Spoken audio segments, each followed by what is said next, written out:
Find the mean, variance, and standard deviation from the group frequency distribution. The group data is given. These are the lower limit as well. The frequency is also given.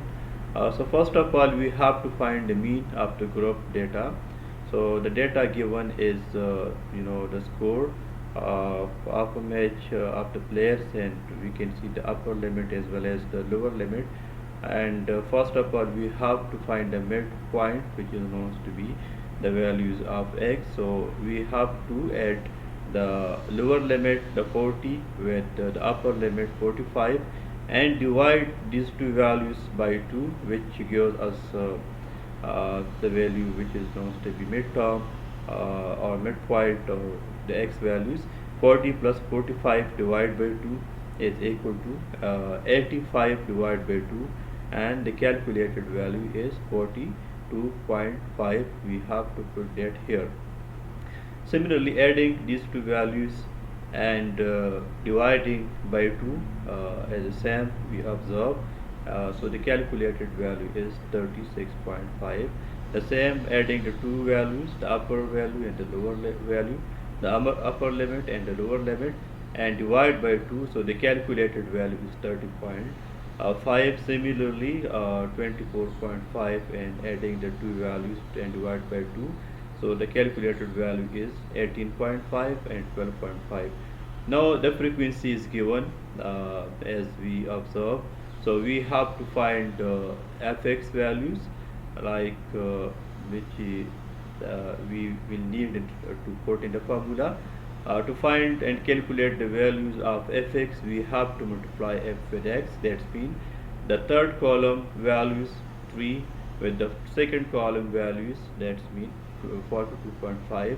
Multiplying these two values, we get the calculated value as 127.5. Similarly, 36.5 multiplied by 1, and the calculated value is 36.5. The same, we have to multiply these two values, and that is 122.5 as well. This is 1 as well 37. Similarly, we have to multiply this with 5 and the given value. The calculated value is 62.5. Now we have to add these values and can be denoted by summation fx. This summation sign, keep remember, this is known to be the sigma. Now adding these values, the calculated value is 508. Sigma mean the sum of the observation, or sometime we can call it the addition of the observation, like here you can see. Similarly, we have to find sigma f, summation f, the addition of the values of f, and summation f or sigma f is equal to, we have to add these values 3, 1, 4, 5, 2, 5, and this is making 20, and that is the calculated value. Now the question is, what is meant by the mean value? The mean formula is x bar is equal to summation fx divided by summation f. So we have to put the values in the numerator and denominator. This is denoted by x bar. Summation fx or sigma fx is equal to 508. We have to put this like here, divide by summation f, and we know that summation f is equal to 20. Now 502 divided by 508 divided by 20 is equal to 25.45. So this means this is the mean value which are asked and required. Now how to find the variance? This is really easy. We have to mark a chart as far as we calculate the values of x from the given observation. Then we have to put the values of mean, which was 25 point yes, that is 20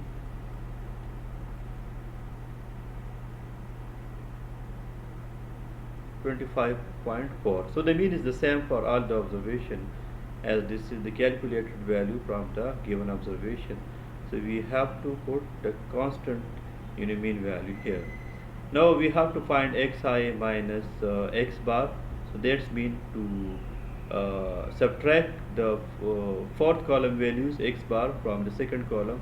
That's mean from the 42.5, like just let me circle it, minus 25.4, 42.5 minus 25. So the calculated value is 17.1. Similarly, we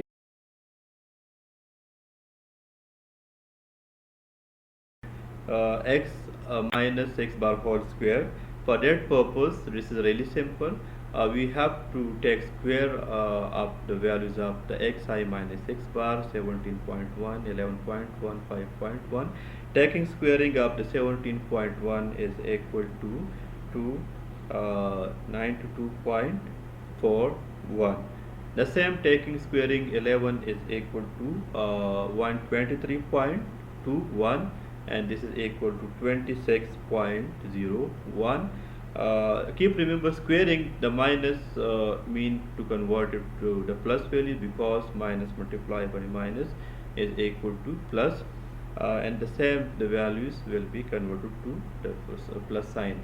Next we have to calculate f multiplied by xi minus x bar whole square, and that's mean we have to multiply f with the xi minus x bar whole square.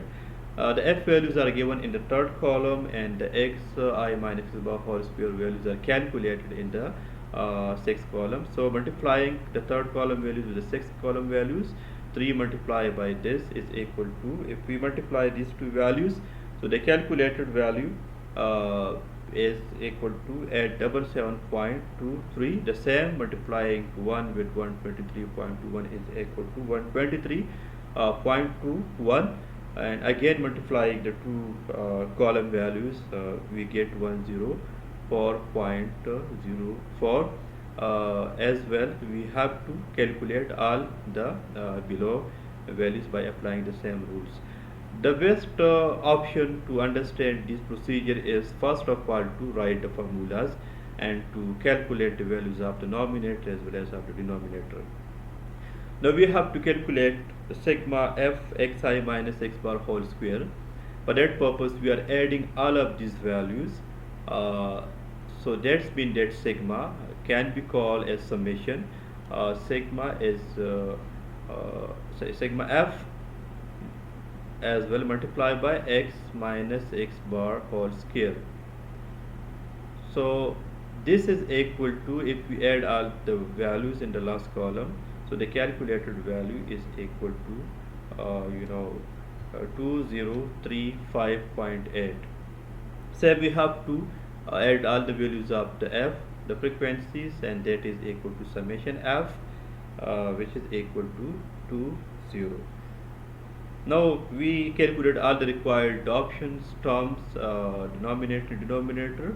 So we have to put these values in the formula, and the formula we know is equal to summation f xi minus x bar whole square divided by summation f minus 1. The term sample as well as the population we will discuss in the upcoming classes.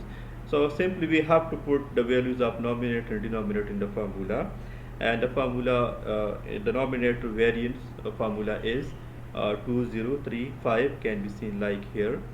So put this against the numerator, 2035.8 divided by